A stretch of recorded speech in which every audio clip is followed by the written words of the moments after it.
Welcome to Greige Against the Machine, the podcast where we celebrate the extraordinary talent and accomplishments of lesser-known and even unknown artists and creatives.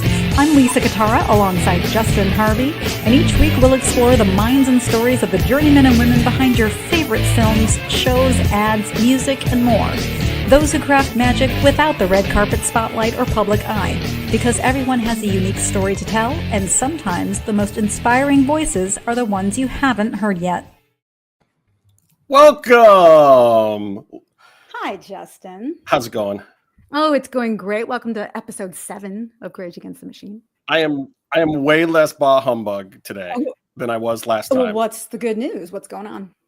Well, it's not for me. It's not good news for me. Like, I just saw that Bad Monkey got this $20 million incentive to go back to California, which, like, look, I don't want to disparage any of our Florida brethren that are out there working on the show, but you know, we were both in LA for a long, long time, and a lot of productions were leaving, and it was getting, and I love seeing different parts of the country and other places get stuff, but at the same time, like, LA is part of the heart of the business, and it needs to thrive, in my opinion. So I was happy about it. It made me happy. I mean, you know, it is nice to see something is going back to LA, which means Gavin Newsom is probably arranging incentives to try to draw people back. I wonder, though, if some of it has to do with some of the lead actors being kind of tired of traveling or just wanting to go home, or I don't know. I mean, yeah, look, it's always nice to work in your backyard. I traveled a lot for my shows, and when I would get one at home, well, I take that back. Sometimes it was nice. Sometimes the commute was awful, and it would make my work even longer. But that's for another time. The accommodations aren't so great. We're excited about our guest today, though. Lisa. Yeah, we have some legs on the show finally. Our first woman. Yes. Oh, look out. There's so much estrogen in the room now. Well, that's part of what's exciting. But because I was saying to Lisa the other day, like, we have some female guests lined up. It's just the timing worked out to have a lot of the bros come through first. But I love Susan because Susan is one of those actors that you know her. Whether you know her or not, but you know her. You have seen her. She's been in something that you've watched, and probably recently, because I just watched her 2024 reel, and I've seen at least 80% of the stuff that's on there. And some of those scenes are amazing, and I can't wait to talk to her about it. So, you know, she's been in The Things. A couple of shows you might have heard of, like Loki, and COBRA KAI. Mildly popular shows. Yeah. So without further ado, let us bring in the woman, not the man, the woman of the hour this week, Susan Gallagher. Susan Gallagher. Hi. Thank you for coming here. I wanted to hang out with you. I'm so honored to be the first female, Lisa. Thank you. You are. So much for asking. So forever my favorite now. Absolutely. Back at you. That's great. So you look like you are on the road, and I hope that means you are busy and working. I am. I'm in Atlanta in a hotel room and working tomorrow. I've been here for a couple of weeks.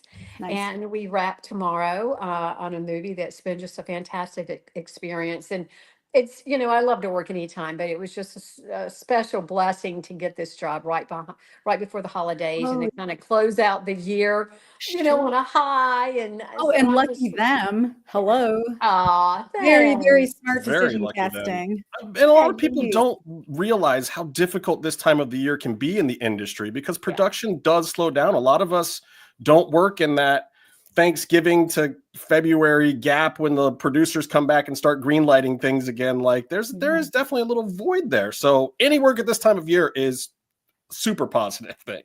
I agree, and I usually don't. But what is so crazy is like 3 weeks ago, right before I started this job, I did a job in New Orleans for Sam Medina. You probably know him, Lisa. Yeah. And, an action film. That's where Sam is. Yes, he's all over the place too. Yeah. But I've been friends with Sam and CJ, his wife, for a long time, and so it was like, okay, I've got these two things. So I've been doing a lot of shopping online, but it's all good. I'm just so thrilled and so grateful. Oh, the thing is, like, I whenever your face pops up on screen, I get giddy. For one, you just light up a frame. You do. You do. Take the compliment. You do. Okay, you like. Thank it's you, not Lisa. just. It's but not your hair just looks great today. Whoever did it. hair and makeup did it. I had nothing to do with it. Big shout out Obviously, there. I was off today, so mine will look great tomorrow. No, when you light up a frame, I don't just mean because you're gorgeous. I mean, like your energy, all of a sudden I'm like, oh, some shit's about to happen, or like something good, some storyline's about to settle. So I understand it. Like I just know your work now. And I'm thrilled every time you pop up. Thank you. Have a holiday movie called Mary Good Enough. That's something right now. Tell me all about it. Yes, it's probably one of my favorite roles I've ever played in my entire life, the role of Carol. And it's not a Hallmark movie. And, you know, and I've done Hallmark and I love Hallmark, but this is about a real family and, you know, who has dysfunction and mother-daughter struggles. And it's a dark comedy. And Joel Murray, the fabulous Joel Murray from Mad Men and a lot of other things, he plays my ex-husband and he's fabulous. And my daughter in our lead is Ray Spielberg, and her love interest in the movie is Sawyer Spielberg, who is Steven's son and daughter-in-law. So it was just so wonderful to work with them. They're both crazy talented and super, super nice. And we've got it's a female writer, Caroline Keene. And the writing, it was so fantastic that I just had to do it. We shot up in Boston and New Hampshire, and it's out now on most of the streaming platforms. And great. Rather than Merry Christmas, is Merry Good Enough. So you know what? Laugh. And if you love Christmas, you will love Merry Good Enough. And if you hate Christmas, you will love Merry Good Enough. It's something for everybody, I promise. It's probably going to feel a little close to home for me. So yes, I'm going to see it twice. You some phenomenal faces that people recognize. It's got to be great for them to work with you too. But like, does that heighten your experience? Does it? I mean, obviously the work is the same, but is there any different approach or trepidation of working with somebody who's kind of gravitas in their own way? I mean, like Pierce Brosnan. Like Pierce. Just Remington Steele, nothing major. Holly Hunter. Just Chandler. I kind of know them. I kind of know their work. Yeah. I don't get too nervous. I try to be prepared, obviously. Of course, yeah. You know my lines and you know, have my point of view and do my research. And I mean, they've just all been wonderful. They've just all been generous, and obviously each person has their own little style of working. And like Tom Hiddleston and Loki, every time we cut right before we're getting ready to start again and then say action, he drops down and he does, like 20-25 push-ups, because his, Loki has this certain energy, and he has to keep that energy, physical energy and mental energy or whatever up. So, and he's a very fit kind of guy. And so I found it really interesting. Every time he's like doing those push-ups right away, and then action, and he's off again doing his thing. So I guess that Marvel body is not that easy to keep. You're just always doing the push-ups. My question, okay, so the scene where you come out and you've got the big gun or whatever, and you're talking to Loki and girl Loki. Yes. The props. I'm looking at that and I'm like, is that thing heavy? Is that thing cumbersome? Is it a nightmare to deal with the prop department? Like, I of course I have the weirdest question about the scene, but like, love it. The prop people, what is that interaction like with this giant gun? Here's Susan coming out here with this giant thing, and then super calm and casually too, like and this it great was so heavy, Justin. That futuristic gun was so heavy. I don't even know what the name is of what kind of piece of equipment that it is, but they had it. The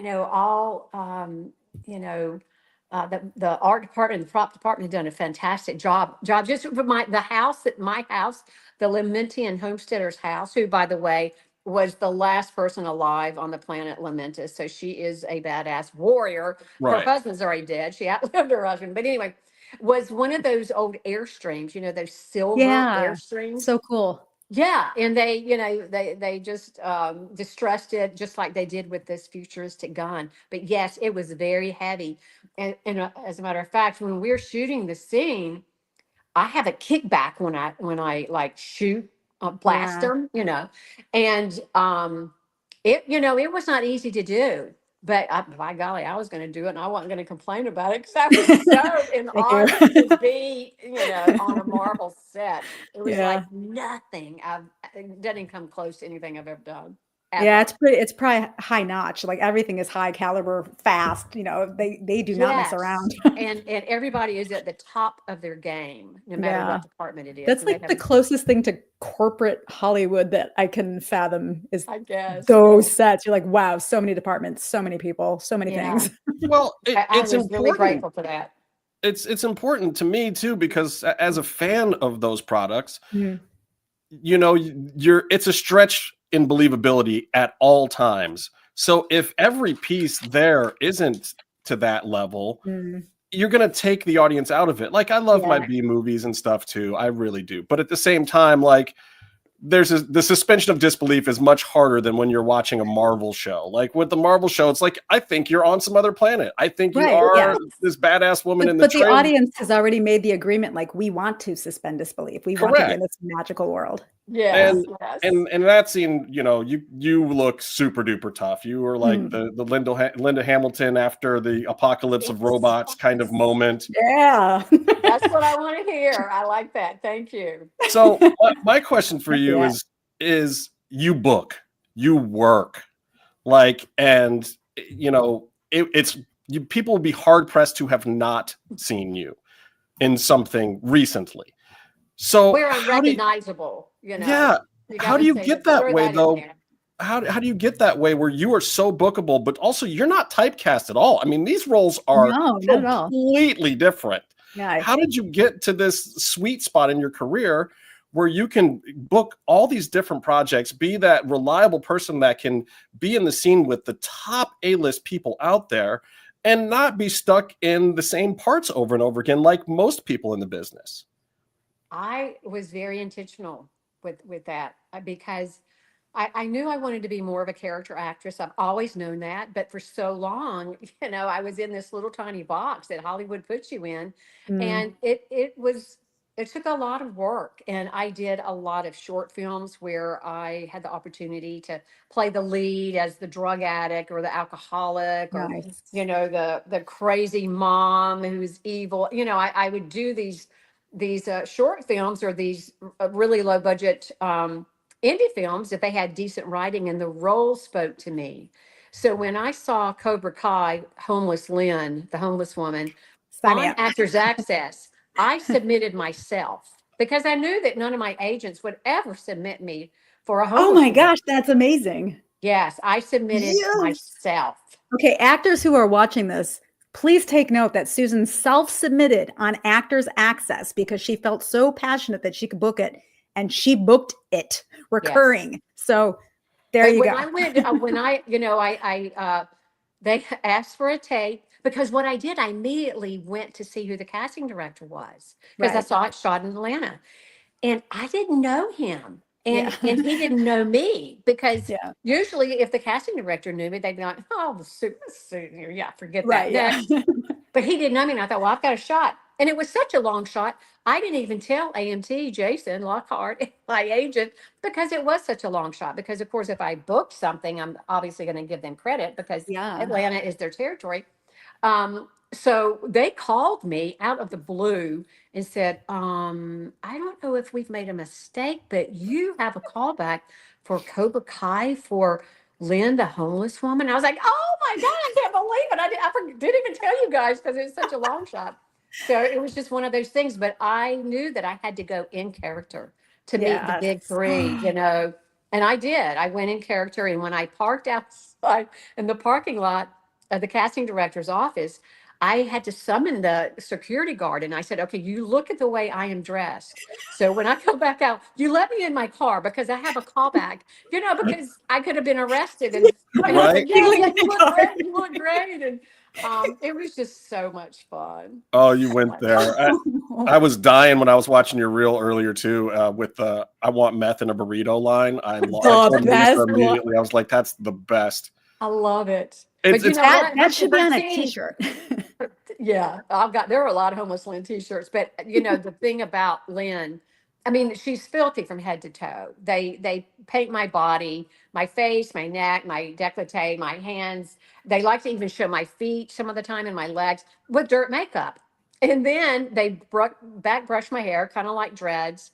And then the last thing is a real clincher is they paint my teeth with brown, and then Oh, they go back in between with So dark browns. And sexy. my Oh, teeth are yeah. straight up rotten. It's Love it. hilarious. so gross. It Love was it. so liberating for me, guys. So Loved liberating. it. So I can imagine liberating. makeup going, she's too pretty. This is going to be like an hour and a half in the makeup chair every time she works. Look at you. Oh, so I have to ask, because I'm Gen X, he's Gen X. Were you a fan of Karate Kid growing up at all? I was, but not, I mean, not a huge fan. I mean, yeah, I thought William Zabka was cute and Ralph Macchio was cute and Marty Cove and, and everybody loved Mr. Miyagi. But I mean, I wasn't like a diehard I don't Karate think Kid fan. But of course, everybody loved that movie. it's such a classic film, like a film, like a So real film. classic. So when I did my Yeah. research, because when I do submit on Actors Access or backstage.com, I will do my research. I will go and Yeah. see, who's behind it. Is this legit? Is it going to be worth it for me to work as a local hire? Because Mhm. usually those roles are for local hire only, and which means they're not going to pay your hotel or travel or anything like that. Right. And I saw the big three: Josh Hill, John Hurwitz, and Hayden Schlossberg. And Josh Hill is Hot Tub Time Machine guy, Yeah. and then Hayden and John are Kumar, and Kumar, all those No, Kumar Yeah. movies. So I said, well, these guys have got they've got some Good tone for credibility behind it. comedy. And then I saw that Ralph, Billy, We're Zabka, coming and Martin back. Cove were Yeah. all signed on. I thought this could be huge. Yeah. They I'm brought back going for this. so I'm going many. for this. Well, now you are iconic, madam. You are iconic. I loved it. I didn't know I was going to love the show. I thought I was going to be critical, and it's just But Well, how does The writing is so good. I know.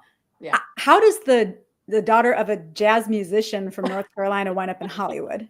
That's what I want to know. Well, I think I grew up with a little bit of, of the bug for the biz because of my mother. She did retire once she started having kids and stuff. But there were showbiz people in our home a lot, and there was a lot of showbiz talk. And she opened for like Tony Bennett, and Mel Torme, and Donna Shore, and Mel Torme. yeah. So she was a very, very talented woman. And my dad always wanted to be an actor, but he had to pay the bills and work for our family owned business. And so I think that maybe he's up there plugging, pushing me and encouraging me on to Oh yeah. to live his dream too. But Yeah. yeah, it's been interesting because it's not an easy ride always, and there's a lot of rejection that people need to be very aware of. And I love how you guys are saying you're working, you book, but Lisa, how many auditions I have submitted that I did not book. Yeah. Even if you were perfect on paper for And them. I knocked it out of the park, Knocked and it they're out, idiots, yeah. right? But Yeah. maybe you're just not what they had in mind, or maybe you look like somebody's ex-wife, or Or you you're never too know. shiny maybe to overshadow the shiny. lead on the show.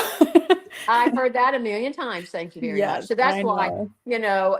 look at me in Homeless Land. I am not afraid to That is look such a win. horrible. It is Horrible. such a win to be able to do that kind of a character. Yeah. Because inherently, when you walk in the door, they go, "Ooh!" They don't go, "Oh yeah." It's to win that, to show them that your work can be that and transport Yes. to it.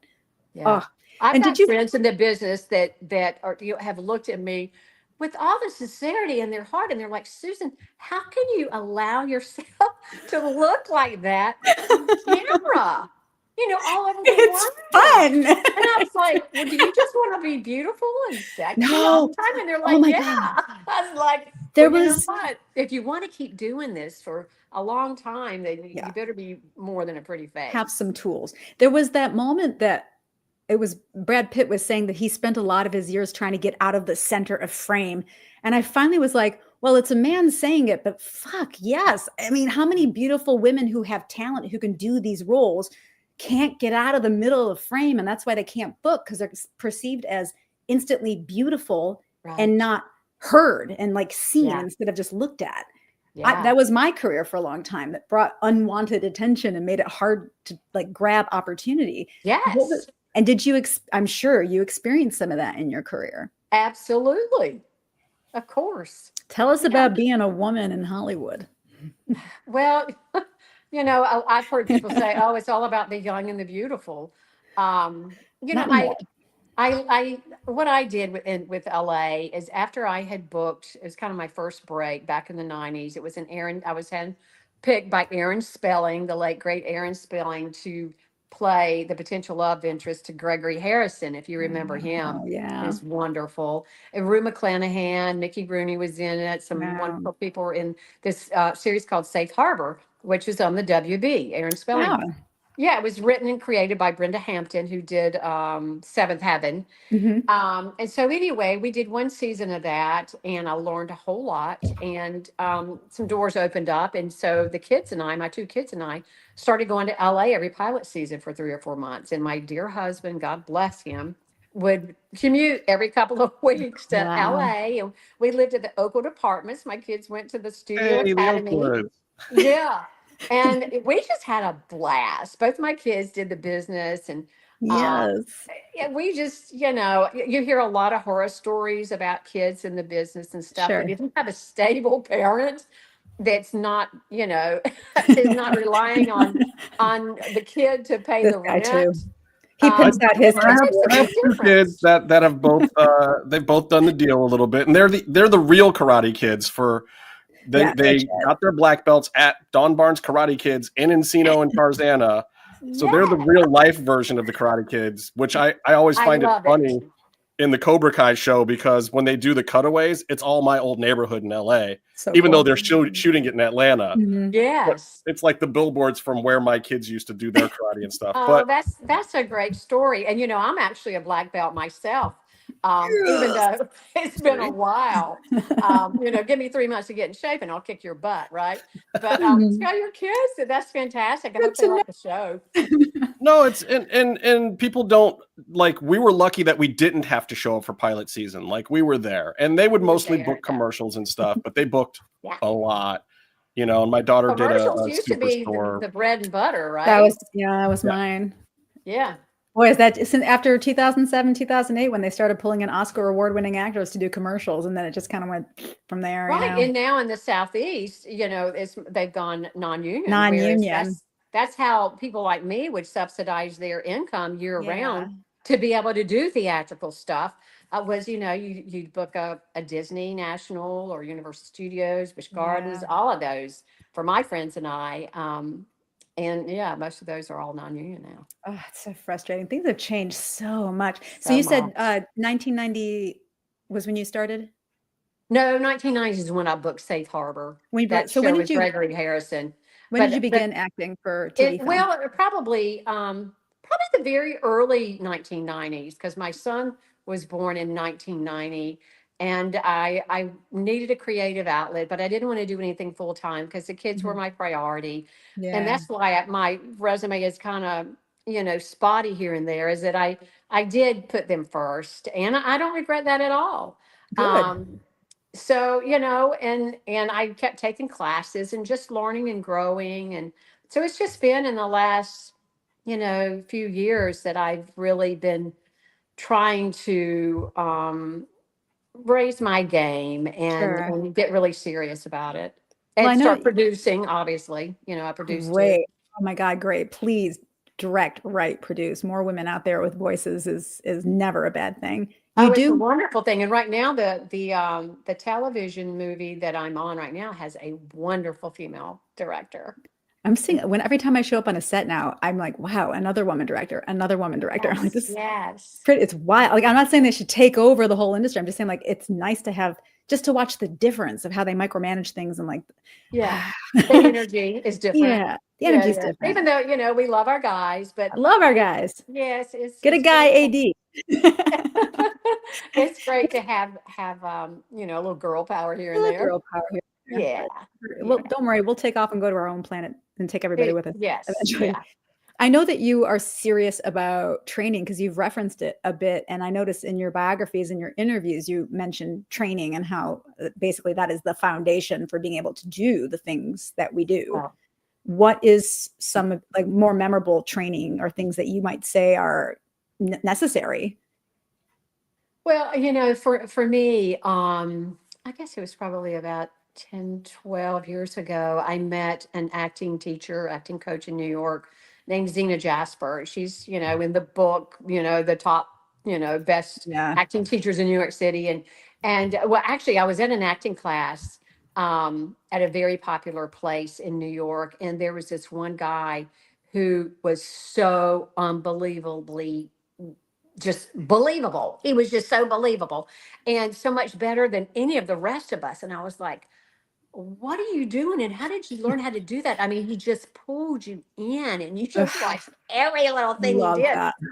And he had been studying with Zena Jasper, you know, for years. And she was, you know, she came from the theater, but she had a different approach and she was very affirming for me, which I needed that confidence boost. And she became my mentor. We lost her a year ago, last June, to lung cancer. She was 82, and she left me her beloved dog Xena, her little miniature poodle. She never had any children, so we were her children, and so I still have Misha, and she changed my life. She really did. And then you know, there's a great teacher in Orlando named Dan Bright. And he's very similar in his teaching, you know, he's similar to Xena. And one of the things that Dan always reminds me is, you know, if when you're in a scene with another person, you just always remember to be interested rather than trying to be interesting. Yes. And just little things like that. I think they simplified things for me because I can complicate anything. So I need to keep things very simple, and I have to work at keeping myself grounded and remember to breathe. Incredibly grounded in general. Well, I work at it because I, you know, I can be very excitable, highly excitable. So I have to be intentional about some of these things. I get it. I do. Man. Justin says he's not an actor. He's a producer. He's the one that can pull all these things together. Have you seen my death scene? It's terrible. It's the worst ever. I haven't. And I don't know if I want to. I mean, why is it so bad? I mean, it just take forever. You died too long. No, well, did you go telenovela? The special effects gag was really bad. It was a B movie to begin with, so it wasn't ever intended to be good. But the smoke gag that was up in my arm, they throw acid in my face. I'm supposed to scream and die. Okay. And the smoke gag that was up my arm just was like poof, poof. Oh, okay. Act. And I'm just screaming like a little child and doing this and just a little tiny puff. Hoping to God they're gonna fix it in post or whatever, and like they're done, and I'm like, hey, the gag didn't work. You know, when I bent my arm, it kinked the tube, so we're gonna go again, right? And the director's like, no, it's great, moving on. And I'm like, no, Well, that wasn't your fault. This is not your fault. Worst ever. Yeah. So it's out there. It's a movie called Trancers 6 for Full Moon. The first one, Trancers 1, had Helen Hunt in it. I'll have you know. Wow. Yeah. Wow. But, by the time we got to Hunter, but not Helen Hunt. But I'd love to work. You never know. She's fantastic. Yeah. She is. Okay, well, you know that's out there in the universe, and people Trancers 6 and look up your death people scene. Can go find it, and I think it's on Tubi right now and make fun of me, but it's fine because I learned from that I should not act. Well, you learn what actors have to learn. It's not just about doing your part and being present and knowing what your backstory is and how you're connected to the scene. It's also like when shit goes wrong, how to improv a really real scenario to pull things back together. Yeah. You know? I have to. Yes, Susan is the bomb. So supportive in so many ways, and her hardworking yet super fun attitude inspires so many. Can't wait to see what she brings in 2025. Thank you, Helen. Love you. Thank you, Helen. Thank you. Oh, that's sweet. And you know what? I believe every word of it. And me too. I can't wait to see what you got cooking. Aww. But I'm all over this Christmas movie. I'm curious. So, like, just in talking to you right now, you've done so many different types of projects. So what's your favorite kind of set to work on? Is it a feature? Is it an indie? Is it a procedural drama show? Is it a Marvel show? Like, what is your favorite kind of set to walk on?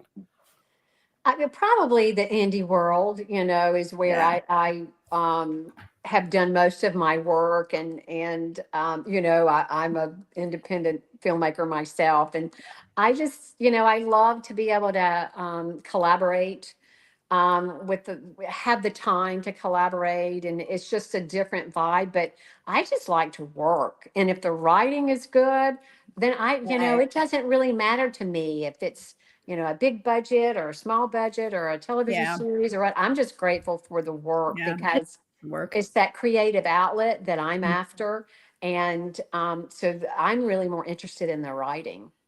Yeah, I agree. When something's written well, it's like a massage. You're like, I know what to do with this. Yeah, it makes the job so much easier. Yeah. And you mentioned Hallmark movies. I did a Lifetime movie that was blissfully written, and we probably shot me out in about 6 hours, everything that I had to do in the movie. And it was so they're easy. Quick. They move quickly. But it was so easy because the writing was so good. It just made sense. Yeah. Cool. Yeah. If people love Hallmark that are out there, the Hallmark movie that I did a couple of years ago with 2 other cast members from Cobra Kai, Martin Cove and Jesse Cove. Jesse's actually the male lead, and I played Martin Cove's wife. So the Cobra Kai Karate Kid fans just go crazy because Homeless Lynn is playing Homeless Lynn. Cincy, Crease's wife. And it's called A Taste of Love. It's not a Christmas movie.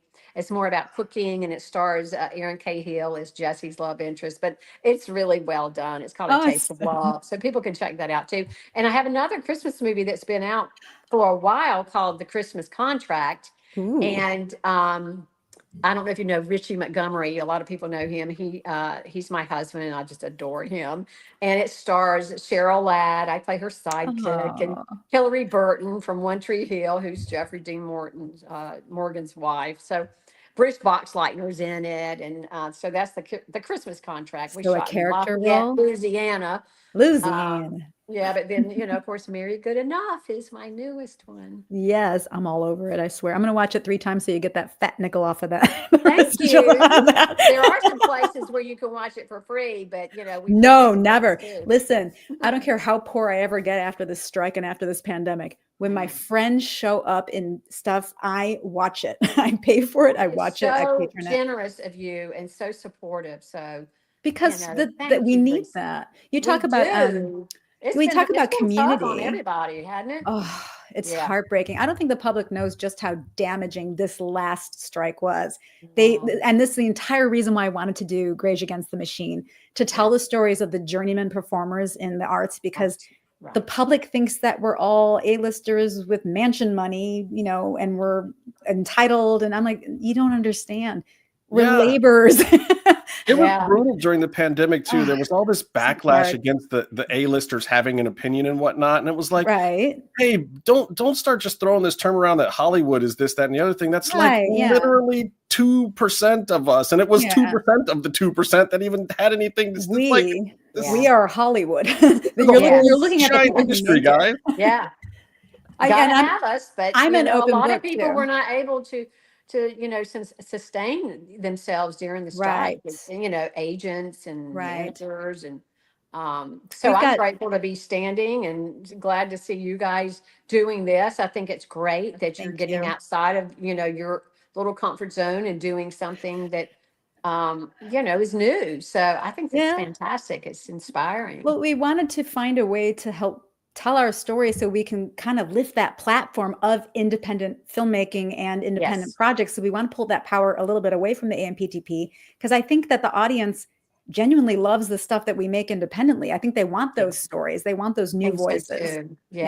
And they like to hear our stories. Well, 1,000%. That's what it is. It's just like a good writer. If the story is good, then people become connected to it. They become emotionally invested. They see and themselves in it. these are the stories that aren't getting told. I want people to be emotionally invested in Hollywood and not look at it like a corporation. You know, we're not Amazon, we're not Jeff Bezos. We're a bunch of hardworking people out there trying to make entertainment for all of you guys watching at home. Right. And I think once people know those stories and see the faces behind those stories, like yourself, I think their connection is strengthened with our entire industry, and it only feeds into it with positivity as opposed to just pointing out the problem. It's part of the solution. It's all they ever see is what comes up in the news. You know, we aren't on the red carpets all the time. And if we are, it's not like mainstream. We're not at the Metropolitan. Exactly. No, we're not.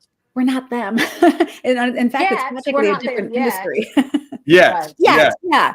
But don't you want to know, like, I want to know the journey getting there, especially people like you, Susan. I want to find the ones that are humble, who genuinely are grateful for doing the work, for actually doing the work and showing up every day and going after their dreams and having that integrity, who make it, whatever that means for you, you know. And I want to know what that journey is.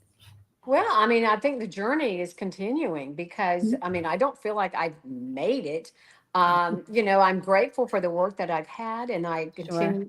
I have goals and dreams, and I feel that I'm really coming into my own. And you know, you just finally get to the point where you're at my age where you're not afraid to fail, so you're willing to take more risks, and while staying grounded. And I think that's been important to me too, because you know, this business can eat you alive if you just put everything you have, your heart and your soul, into, you know, becoming famous or whatever, Never the hitting it goal. big. Yeah. I mean, and Russ Blackwell, who's a teacher in Orlando, has always said, focus on the work.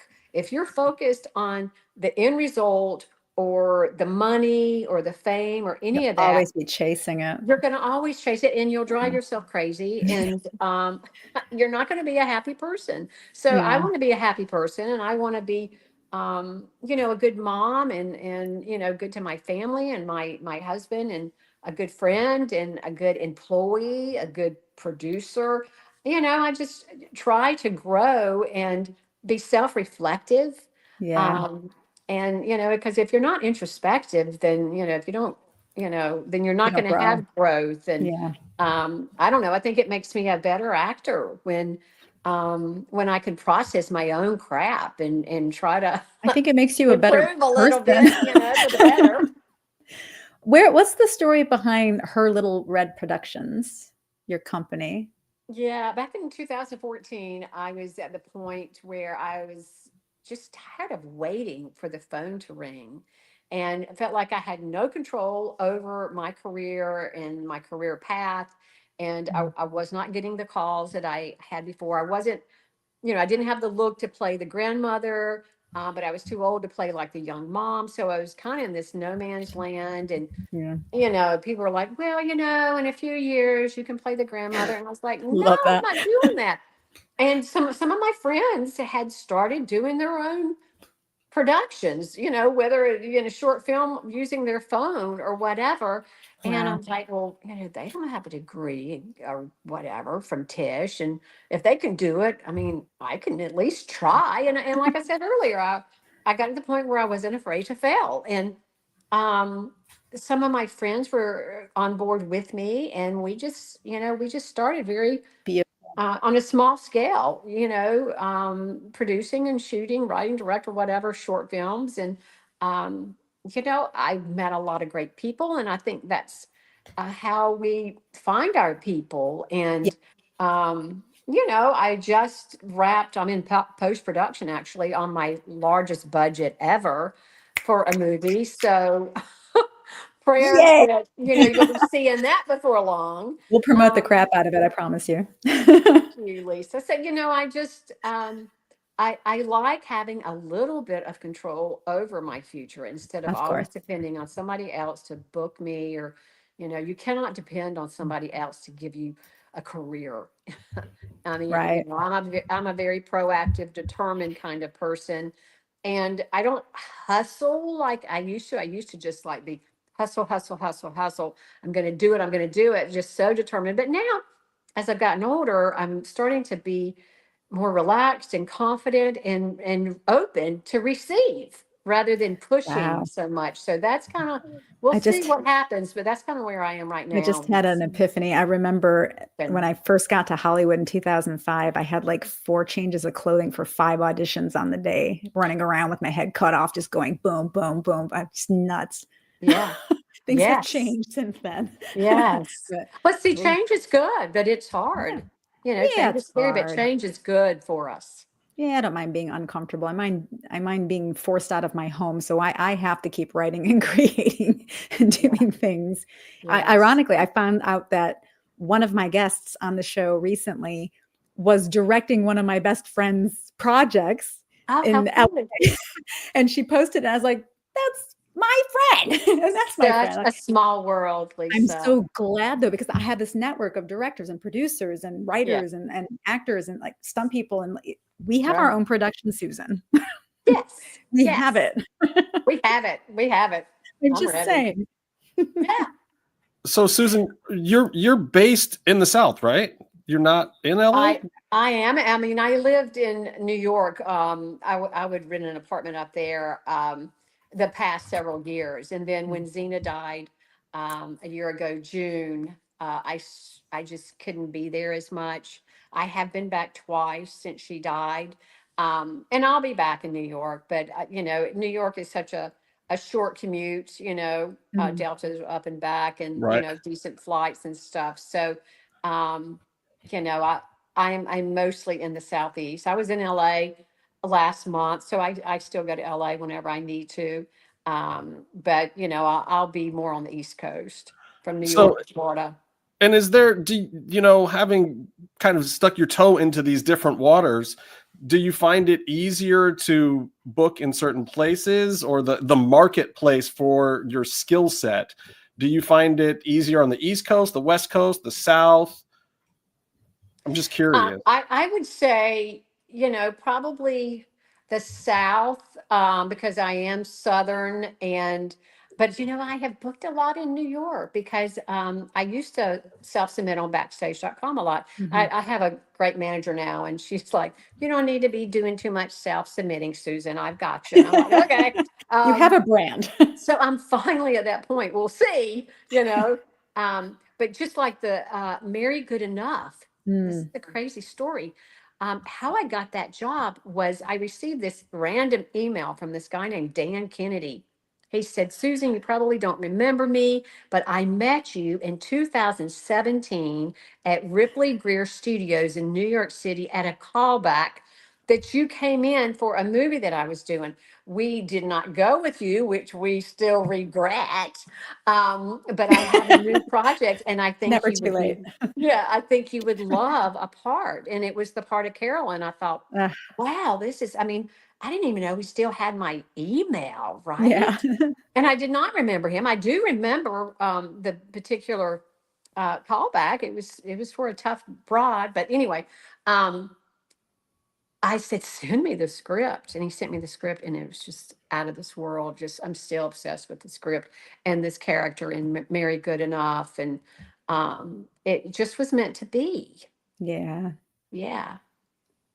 Is there one role that every now and then you get something where when action is called, it's almost like there's no light switch. It's not like an on. It's like you've been here the whole time and it just kind of flows and feels almost like reality, really, where you just feel so in your element.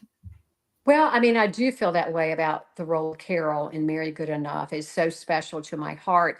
Mm. But I played this woman, this bisexual woman, and I'm not bisexual, but I wanted to challenge myself Queering. as an actor, queering. Yeah. Yeah, queering on YouTube. It's a award-winning web series, and we did 2 seasons. They're short Wow. little episodes. So I think we did 6 episodes the first season and maybe 5 or 6 the second. So they're Mm. very easy to watch. And that was probably one of the most rewarding roles that I've ever played. I played this woman who was a retired dentist and recently divorced and struggling with her sexuality and coming wanting to come out as bisexual, not necessarily lesbian, but bisexual, and just her journey and her daughter's journey. And we And shot in she New had a York. kid, Huh? and she had a child. So this is after Yeah, children. she had a child Wow. who lived in New York City who was lesbian, and just the difficulty and struggles that her daughter had with her Wow. mom coming out. And but you talk about just heartfelt, kind of series. The writing is so good because Letitia, the writer, she's taking a very sensitive subject and she's giving a lightness to it. Mm. It's light and it's funny and it's heartwarming and it'll make you laugh. I mean, really laugh out loud. And it'll also, make you shed a tear because it is so real. And it was low budget indie filmmaking, in Brooklyn. And Mhm. I just dug it because the whole cast and crew was there because they wanted to be there because they love the writing. And it was just a labor of love. And we had premiered at South by Southwest. And Great. yeah, we were nominated for, I think, Best Ensemble and New Series or something like that. So me and two of the other lead cast members, we all went out with the creator, and we just had a wonderful time. And we were actually we were planning queering the movie because we had over 1 million views our first season, and we had Wow. $0 for marketing. Zero. That's Yeah, amazing. it was amazing. So anyway, we were going to do queering the movie for our fans and just to kind of wrap everything up. And then, Yeah. COVID hit and then the strike hit. And COVID. yeah. Yeah. Oh my God, COVID. On the But one it's hand, still up there if anybody wants to see it. It's and whether you're gay or straight, it doesn't matter because it is so funny. Again, good storytelling. yeah, good storytelling. Yeah. It's just great writing, great Yeah, performing. queering the web series. Queering. Wow, that's awesome. To not do any marketing and not have a budget for it. I feel like half of the problem or half of the challenge, I don't like to say problem, half of the challenge always seems to be getting people to know that what you've made is there for them to come and see it. It's really true. Yeah. Well, that's what we're going to do. We're going to help each other. So every time you guys have projects, we're gonna promote them here and lift you up so you guys can connect and keep doing it. In line with that, my brain just immediately goes to, okay, Susan, so what is the perfect project? What's the perfect role or thing that you want to produce? Like, what is the thing that, and I'm talking pipe dreaming here, like no limits, no limits. Like, what is the thing that you would want? Because some people, it is, I want to make a $200 million big blockbuster with Ryan Reynolds and blow shit up. Or other people, it's like, no, I want that simple thing where I can work with my friends and this, that, and the other thing. But like, is it a part? Is it a movie? Is it a project? What's the thing that drives you to the next and place? in what capacity? Directing, producing? Yeah.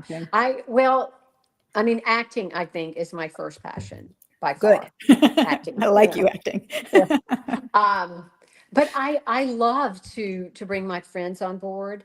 I love to support other filmmakers, especially female filmmakers, and try to mentor younger women. That's kind of a thing for me. Or even, I mentor, some younger guys too, because I am a very maternal person. Yes.